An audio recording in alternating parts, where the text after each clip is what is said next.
नमस्कार साथियों, मैं अवनीश कुमार श्रीवास्तव एक बार फिर से ज्ञानदा अकेडमी के यूट्यूब चैनल में आप सभी का स्वागत करता हूं। हम लोग पढ़ रहे हैं संविधान का भाग 5 और संविधान के भाग 5 में हम क्या पढ़ रहे हैं, सुप्रीम कोर्ट के अधिकार एवं शक्तियों के बारे में आज क्या करेंगे, हम पढ़ेंगे। मैंने बताया था आपको लास्ट का जो वीडियो था उसमें सुप्रीम कोर्ट के गठन से संबंधित जितनी भी सारी प्रोसेस थी वो मैंने आपको बताई कि सुप्रीम कोर्ट का गठन कैसे होता है, सुप्रीम कोर्ट के न्यायाधीश बनने के लिए क्या क्या योग्यता होनी चाहिए, कौन इसको शपथ दिलाता है, उसका वेतन कितना होता है, भारत के पहले मुख्य न्यायाधीश कौन है, वो सारा का सारा जो फैक्चुअल है वो मैं आपको क्या कर चुका हूँ, पुराने वीडियो में क्या कर चुका हूँ, कंप्लीट करा चुका हूँ। वीडियो अच्छा लगा तो प्लीज़ उसे आप लाइक करें, कमेंट करें, सब्सक्राइब करें और मुझे कमेंट बॉक्स बताएं कि आपको मेरा वीडियो कैसा लगता है। उसी का आज हम सेकंड पार्ट पढ़ रहे हैं, सुप्रीम कोर्ट के अधिकार एवं शक्तियों के बारे में आज क्या करेंगे, हम पढ़ेंगे कि सुप्रीम कोर्ट जो है भारत का, उसको क्या क्या अधिकार प्राप्त है, क्या क्या उसको शक्तियां प्राप्त है। तो चलिए हम स्टार्ट कर रहे हैं। सुप्रीम कोर्ट को कुल 3 प्रकार के अधिकार प्राप्त हैं। पहला कौन सा है, प्रारंभिक क्षेत्र अधिकार, दूसरा है अपीलीय अधिकार और तीसरे में हम पढ़ेंगे उसे अन्य बहुत सारे प्रकार के जो अधिकार है, जिससे सुप्रीम कोर्ट को क्या करता है, मौलिक अधिकारों को संरक्षण प्रदान करता है, संविधान का रक्षक होता है, परामर्शी अधिकार है, वो अन्य जितने भी सारे उसके राइट्स होंगे वो हम क्या करेंगे, बाद में इसको डिस्कस करेंगे। सबसे पहले आज हम पढ़ते हैं सुप्रीम कोर्ट के प्रारंभिक क्षेत्र अधिकार।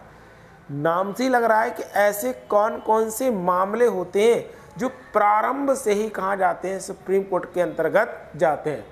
तो पहला क्वेश्चन हमसे पूछेगा कि प्रारंभिक क्षेत्र जो अधिकार है इसका उल्लेख यदि हमसे पूछता है किस आर्टिकल के अंतर्गत किया गया है, तो प्रारंभिक क्षेत्र अधिकार का जो उल्लेख है वो किस आर्टिकल में किया गया है, आर्टिकल 131 के अंतर्गत इसका उल्लेख किया गया है।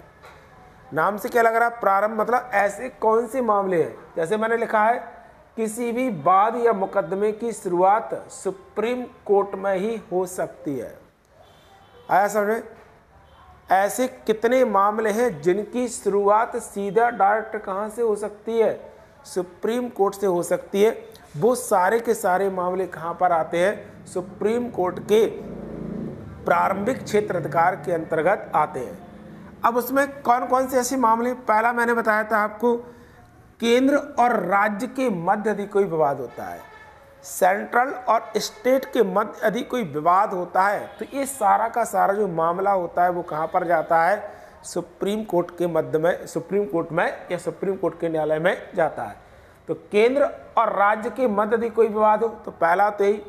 दूसरा, 2 या 2 से अधिक राज्यों के मध्य यदि कोई विवाद होता है, 2 राज्य या 2 से अधिक राज्य के मध्य में यदि कोई विवाद होता है तो ये मामला भी सीधा कहाँ पर जाता है, सुप्रीम कोर्ट के अंतर्गत जाता है। और तीसरा क्या है, एक और भारत सरकार तथा 1 से अधिक राज्य, एक और पूरा भारत सरकार हो सकती है और दूसरी तरफ क्या होता है, एक राज्य भी हो सकता है या 1 से अधिक राज्य के मध्य में यदि कोई भी विवाद होता है तो वो सारे के सारे जो मामले हैं वो कहाँ पर जाते हैं, सुप्रीम कोर्ट के अंतर्गत जाते हैं। तो 3 मामले केवल ऐसे हैं जो प्रारंभ से ही कहाँ पर जा सकते हैं, सुप्रीम कोर्ट में जा सकते हैं।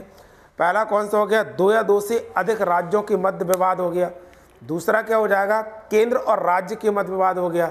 तीसरे में क्या होगा, एक और भारत सरकार तथा 1 राज्य हो सकता है या 1 से अधिक राज्य के मध्य में यदि कोई भी विवाद होता है तो वो सारे के सारे जो मामले वो कहाँ पर जाएंगे, हमारे सुप्रीम कोर्ट के अंतर्गत जाएंगे।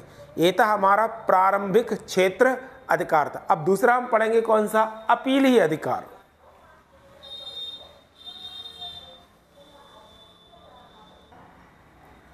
अब दूसरा है अपीलीय अधिकार। दूसरा कौन सा अधिकार है, अपीलीय अधिकार। तो पहला क्वेश्चन हमसे पूछेगा अपीलीय अधिकार जो है, मैंने बताया था कि अपीलीय अधिकार का उल्लेख कौन से आर्टिकल में दिया गया है, आर्टिकल 132 से लेकर 136 तक इसका उल्लेख किया गया है। सुप्रीम कोर्ट जो है वो देश का सबसे बड़ा अपीलीय न्यायालय है। क्या बताया था मैंने, सुप्रीम कोर्ट देश का सबसे बड़ा अपीलीय न्यायालय है। क्या है, देश का सबसे बड़ा अपीलीय न्यायालय मतलब क्या होता है, जिसमें देश के जितने भी सारे हाई कोर्ट हैं कितने हाई कोर्ट हैं वर्तमान में देश में? 25 हाई कोर्ट हैं। तो इन 25 हाई कोर्ट के निर्णय के विरुद्ध यदि हमसे पूछे कि अपील कहाँ पर की जा सकती है, तो उन सबके निर्णय के विरुद्ध अपील कहाँ पर की जा सकती है? सुप्रीम कोर्ट में की जा सकती है। इसलिए हम कहते हैं कि सुप्रीम कोर्ट देश का सबसे बड़ा क्या है? अपीलीय न्यायालय है, जहाँ पर देश के जितने भी सारे हाई कोर्ट हैं उन सभी के निर्णय के विरुद्ध अपील की जा सकती है, चाहे वह सिविल का मामला हो और चाहे वह कैसा हो, क्रिमिनल केसेज हो। या तो सिविल केस हो सकता है या आपराधिक मामलों का कोई भी केस होता है। सभी मामलों का यदि पूछे कि अंतिम अपीलीय न्यायालय कौन सा है, तो सभी मामलों का अंतिम अपीलीय न्यायालय जो है वो कौन सा होता है? सुप्रीम कोर्ट होता है। तो पहला क्वेश्चन तो यदि हमसे क्वेश्चन करता है कि देश का सबसे बड़ा अपीलीय न्यायालय कौन सा है, तो देश का सबसे बड़ा जो अपीलीय न्यायालय वो कौन सा होता है? सुप्रीम कोर्ट होता है। किसके निर्णय के विरुद्ध अपील की जा सकती है? तो देश में जितने भी सारे हाई कोर्ट हैं उन सभी निर्णयों के विरुद्ध, चाहे वो सिविल केसेस हो या क्रिमिनल केसेस हो, उन सभी के निर्णयों के विरुद्ध जो है अपील करने का जो अधिकार होता है वो किसके पास होता है? सुप्रीम कोर्ट के पास होता है। इसलिए सुप्रीम कोर्ट को देश का सबसे बड़ा क्या कहते हैं हम? अपीलीय न्यायालय के नाम से जानते हैं। पहला, अब इस जो अपीलीय न्यायालय है इसके अंतर्गत कुल कितने प्रकार की अपील की जा सकती है? तो कुल 4 प्रकार की अपील को हमने क्या किया, इसमें सम्मिलित किया है। पहला कौन सा है? संवैधानिक मामलों से संबंधित अपील है। इसका उल्लेख किस आर्टिकल में? आर्टिकल 132 में है। संवैधानिक मामलों से संबंधित यदि कोई भी अपील हो जिससे संविधान की गरिमा को खतरा उत्पन्न होता है, ऐसी स्थिति में संविधान के रक्षक के रूप में कौन काम करता है? सुप्रीम कोर्ट काम करता है। तो उन सभी मामलों के विरुद्ध अपील कहाँ पर की जा सकती है? सुप्रीम कोर्ट में की जाती है। तो संवैधानिक मामलों से संबंधित यदि कोई भी विवाद होता है तो वो अपील हम कहाँ कर सकते हैं? सुप्रीम कोर्ट में कर सकते हैं, पहला। दूसरा क्या बताया? आपराधिक मामलों से संबंधित अपील। यदि मान लो कोई क्रिमिनल केसेस है, उससे संबंधित यदि हमको अपील करना है तो वो अपील करने का अधिकार कौन से आर्टिकल में दिया है? आर्टिकल 133 के अंतर्गत दिया गया है। तीसरा है सिविल मामलों से, सिविल केसेस से संबंधित जो अपील है वो भी करने का अधिकार कहाँ पर है? आर्टिकल 134 के अंतर्गत किया गया है। और चौथा कौन सा? विशेष अनुमति से, स्पेशल परमिशन लेकर भी हम क्या कर सकते हैं? सुप्रीम कोर्ट में अपील कर सकते हैं। और विशेष अनुमति जो है इसका उल्लेख यदि हमसे पूछता है कहाँ पर किया गया है, तो कहाँ पर किया गया? आर्टिकल 136 के अंतर्गत किया गया है। तो कुल 4 प्रकार की अपीलें कर सकते हैं। पहला संवैधानिक मामलों से संबंधित थी, दूसरा आपराधिक मामलों से संबंधित अपील, तीसरा सिविल मामलों से, और चौथी कौन सी थी? विशेष मामलों से संबंधित जो अपील थी वो करने का अधिकार कहाँ पर था? सुप्रीम कोर्ट के पास था। इसलिए हम कहते हैं सुप्रीम कोर्ट देश का सबसे बड़ा क्या है? अपीलीय न्यायालय है। इसको नोट कर लीजिए पहले।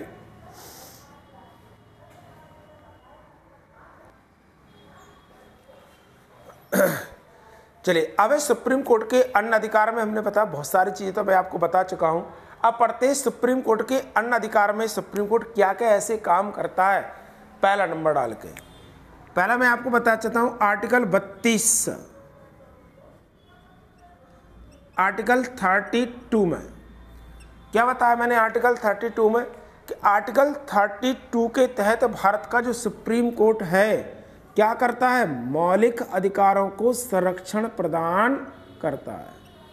तो जो फंडामेंटल राइट्स है उनको यदि पूछे कौन संरक्षण प्रदान करता है, तो आर्टिकल 32 के तहत भारत का जो सुप्रीम कोर्ट है वो क्या करेगा? मौलिक अधिकारों को संरक्षण प्रदान करता है। और संरक्षण प्रदान करने के साथ ही क्या करता है? कुल 5 प्रकार की रिट जारी करता है। ये मैं आपको बता चुका हूँ कौन कौन सी 5 प्रकार की रिट हैं। पहला मैंने आपको बताया था बंदी प्रत्यक्षीकरण, हैवियस कॉर्पस। दूसरा मैंने आपको बताया परमादेश। तीसरा बताया प्रतिषेध। और चौथा बताया उत्प्रेषण। और लास्ट में क्या बता दिया? अधिकार रक्षा। मौलिक अधिकार मैंने आपको जब बताए थे उन तब मैंने इन सारी रिटों के बारे में एक पूरा कंप्लीट वीडियो बताया था, तो उसमें आप देख लेना कि यदि भारत में किसी भी व्यक्ति के मौलिक अधिकार का उल्लंघन होता है तो सुप्रीम कोर्ट आर्टिकल 32 के तहत उनको क्या करता है, अपना संरक्षण प्रदान करता है। तो पहला तो इसके पास क्या है, यही पावर है। आर्टिकल 32 के तहत भारत का सुप्रीम कोर्ट क्या करता है, मौलिक अधिकारों को संरक्षण प्रदान करता है, पहला। अब आते हैं दूसरे नंबर पर। दूसरा मैंने बताया था आर्टिकल 137 में क्या है, न्यायिक पुनर्वलोकन का सिद्धांत दिया गया है।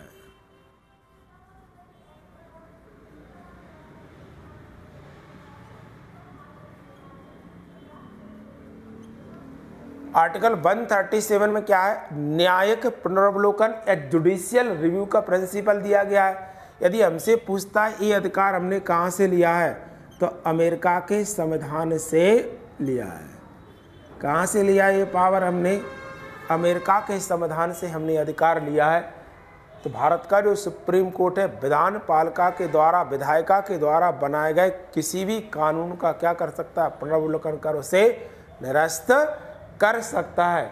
ये अधिकार जो है वो हमने किसके संविधान से लिया है, अमेरिका के संविधान से लिया है। तो आर्टिकल 32 में तो क्या करता है, मौलिक अधिकारों को संरक्षण प्रदान करता है। क्या करता है, मौलिक अधिकारों को संरक्षण प्रदान करता है। आर्टिकल 137 में क्या दिया है, न्यायिक पुनर्वलोकन का अधिकार दिया गया है। और ये अधिकार हमने पूछे कहाँ से लिया है, तो अमेरिका के संविधान से लिया है। तीसरा क्या बताया था, आर्टिकल 143 में सुप्रीम कोर्ट का जो मुख्य न्यायाधीश है, राष्ट्रपति को क्या कर सकता है, सलाह देने का अधिकार प्रदान करता है। हमने पढ़ा था, जब राष्ट्रपति पढ़ा था, कि आर्टिकल 143 के अनुसार भारत का जो राष्ट्रपति होता है वो सुप्रीम कोर्ट के मुख्य न्यायाधीश से क्या कर सकता है, सलाह मांग सकता है। भारत का राष्ट्रपति आर्टिकल 143 का प्रयोग करके क्या कर सकता है, सुप्रीम कोर्ट के मुख्य न्यायाधीश से क्या कर सकता है, सलाह मांग सकता है। परंतु मुख्य न्यायाधीश जो होता है वह सलाह देने के लिए बाध्य नहीं है, और ना ही राष्ट्रपति सलाह देने के लिए क्या होता है, बाध्य होता है। चौथा मैंने बताया था संविधान का रक्षक है। यदि पूछता है संविधान का रक्षक किसे कहा जाता है, तो संविधान का जो रक्षक होता है वो किसे कहते हैं, हम सुप्रीम कोर्ट को ही कहा जाता है। राष्ट्रपति उपराष्ट्रपति के निर्वाचन संबंधी विवाद में यदि कोई पूछे अंतिम निर्णय किसका होता है, तो राष्ट्रपति और उपराष्ट्रपति के चुनाव से संबंधित यदि कोई विवाद होता है तो उसमें अंतिम जो निर्णय होता है वो किसका होता है, सुप्रीम कोर्ट का माना जाता है। तो मैंने सुप्रीम कोर्ट के प्री के लिए आपको क्या किया, अधिकार एवं शक्तियों से संबंधित जितनी भी सारी चीज़ें थी वो मैंने बताने का आपको क्या किया, प्रयास किया। और नेक्स्ट जो क्लास रहेगी उसमें हम उच्च न्यायालय से संबंधित जितनी भी सारी चीज़ें, हाई कोर्ट से रिलेटेड हम क्या करते हैं वो उस पर डिस्कस करेंगे। वीडियो अच्छा लगे तो प्लीज़ इसे आप लाइक करें, कमेंट करें, सब्सक्राइब करें, और मुझे प्लीज़ कमेंट बॉक्स में आप जरूर बताएं कि आपको मेरा वीडियो कैसा लगता है। तब तक के लिए जय हिंद, जय भारत।